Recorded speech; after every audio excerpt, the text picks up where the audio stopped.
बोलिए सदगुरु माता सुदीक्षा सविंदर हरदेव जी महाराज जी की जय। संस्कार क्या हैं, मर्यादाएं क्या हैं, अनुशासन क्या है, ये हमें अपने अंतःकरण से समझना पड़ेगा। एक बच्चे को उसकी मम्मी समय पे उठाती थी, समय पे स्कूल भेजती थी, समय पर लंच कराती थी, समय पर डिनर कराती थी, पढ़ाई कराती थी।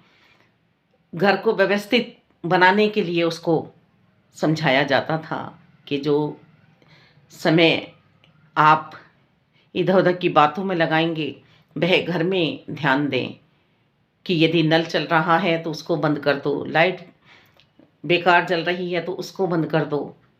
घर में जो भी सामान इधर-उधर पड़ा है उसको अपने सही ढंग से रख दो।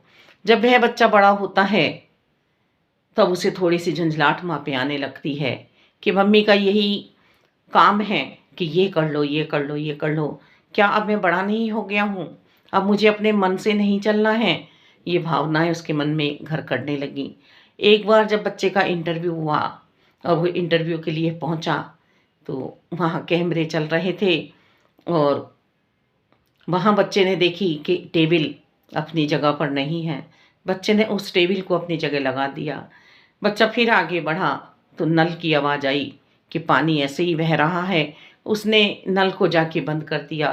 फिर बच्चे ने देखा आगे बढ़ के तो पंखा चल रहा था। उसने पंखे का प्लग भी बंद कर दिया कि व्यर्थ ही अपना ये पंखा चल रहा है, यहाँ कोई बैठा तो है ही नहीं। फिर वो आगे बढ़ा तो उसने पायदान को भी पैर से सीधा कर दिया क्योंकि उसके संस्कार थे, उसे आदत थी। वो जैसे रूम में पहुँचता है, उसको लेटर मिल जाता है कि आपकी जॉइनिंग हो चुकी है। वो बोले कि हमने तो अभी इंटरव्यू भी नहीं दिया। बोले आपका इंटरव्यू हो चुका है।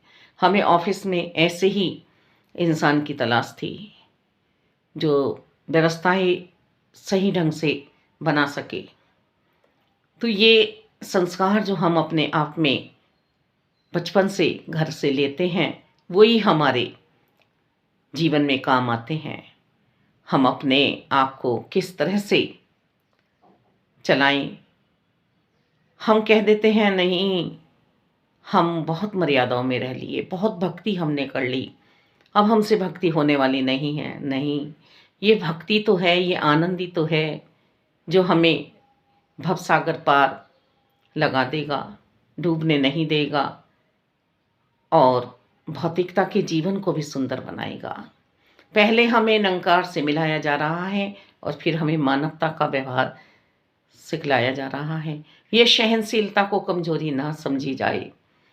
सहनशीलता ही वह अचूक बाण है जो हमें लड़ाई झगड़ों से बचाकर निकाल कर ले जाती है। हमारा सहज स्वभाव ही हमारा वो राम बाण है जो हमें भक्ति के मार्ग से इधर-उधर नहीं होने देता है।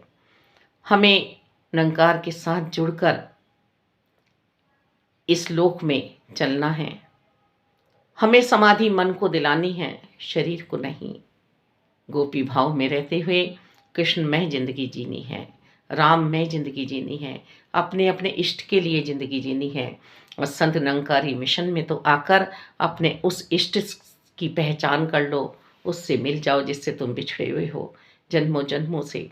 मालिक, ये भटकती हुई आत्मा तुम्हारी आज़ाद हो जाए। धन्य निरंकार जी।